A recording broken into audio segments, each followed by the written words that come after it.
Good evening, everybody. The Music Fan is back, bringing smiles to the faces, knowledge to the people, and most importantly, music to the masses. The time has finally come to unveil my top 50 albums of 2019.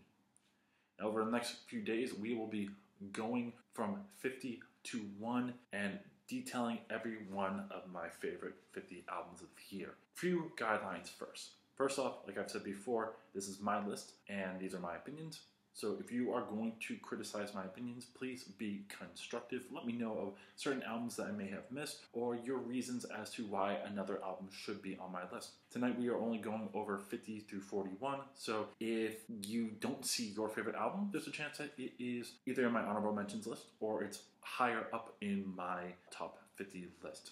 Second, this album list is more about albums than it is about singles. Yes, songs do make the album, but if it's not a cohesive album to me, then any popular single is not going to cut it. 2019 was a phenomenal year, and you're going to see it through the diversity of this list. Let's get going. Number 50, we have Coldplay with Everyday Life. Was able to sneak onto the last spot of my list. Definitely with merit, because this is one of Coldplay's better albums in a very long time.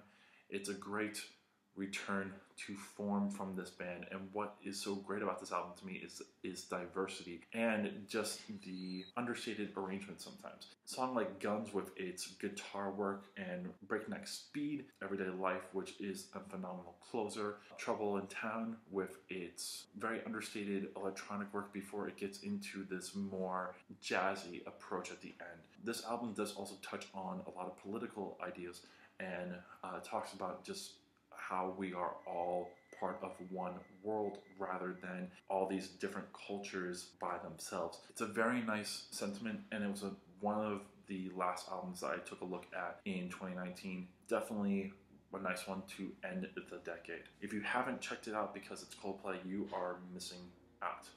Number 49, we have Chris with Guns, another political album. This time it is a rap album, one that I was introduced to by Anthony Fantano and the Needle Drop channel. It is a really solid rap album with a lot of these songs dealing with gun violence and the social unrest in America. Highlights to me include Mind Your Business, Box of Wheaties, Straight Shot, as well as Obamacare. This is my first dive into this person, and I'm super excited to see what else he can do and some of his other work. Definitely worth a listen.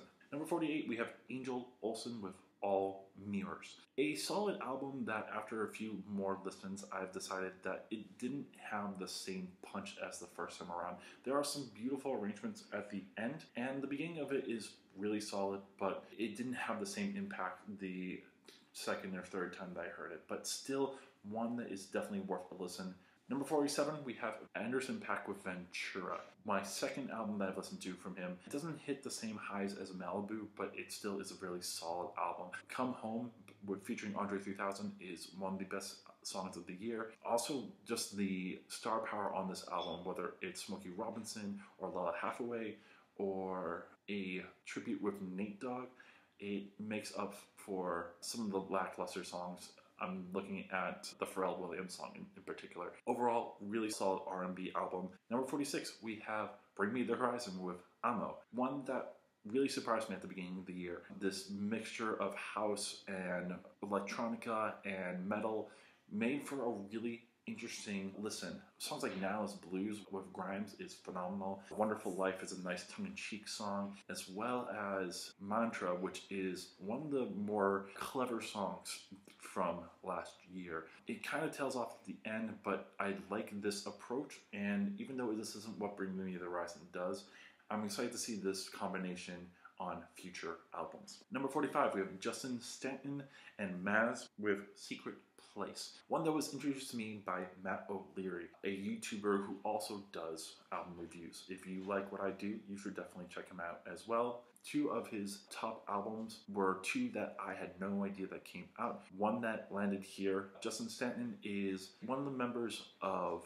Snarky Puppy, and he did his own solo work, and it has some of that Snarky Puppy vibe that I like. Unfortunately, it doesn't hit as high for a couple different reasons. One, I didn't listen to it soon enough, so if I listened to it a little bit more, it probably would have cracked an even higher spot. And two, like I've said with other Snarky Puppy albums, specifically Family Dinner Volumes 1 and 2, they're usually solid arrangements, but once you get vocals into it, it doesn't have the complexity that I like as much, and there's a lot of vocal arrangements on here that I'm just not necessarily interested in.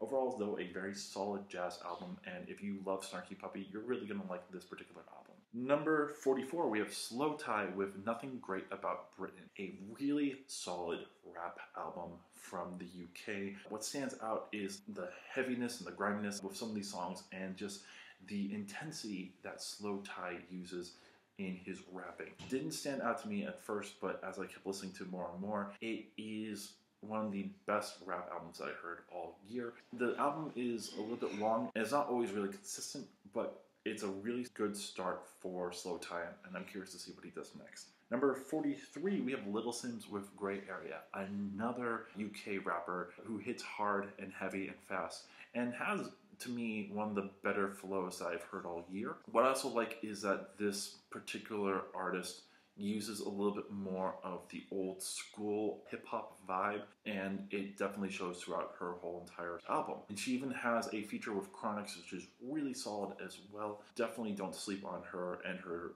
bright future. Number 42, we have Dave with Psycho Drama, another rap album, another one from the UK. I didn't plan on having it this way, but it just happened to fall this particular way. Dave is another British rapper, and he has a little bit more of a narrative on this one. He's looking at his life, and the skit throughout the whole entire album is him talking to his therapist and going through his own life. And with this narrative idea, it creates some really solid songs like Psycho, Black, Purple Heart, Environment, and the absolutely heartbreaking Leslie, a 11-minute rap song about a woman that Dave knew and her abusive relationship with her significant other. It's hard to listen to all the way through, but it is an essential rap song to listen to from this year. It is an incredible journey, one that you go through a lot of different emotions with. Definitely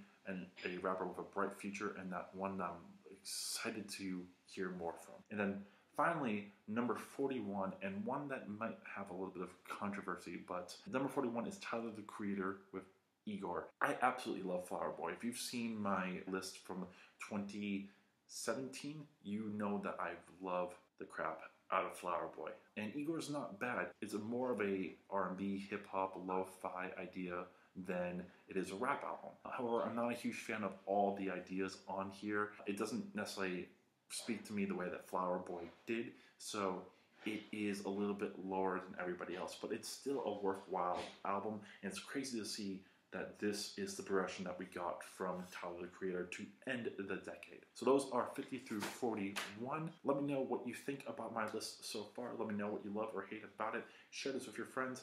Let me know also your favorite albums of the year. And most importantly, subscribe to my channel. That way I know that you enjoy what I'm doing and want to see this channel become bigger and better for the future. And of course, so that you can also watch the rest of this top 50 list. I'll be back later with numbers 40 through 31. Until then, this is Music Fan, and I'm signing off.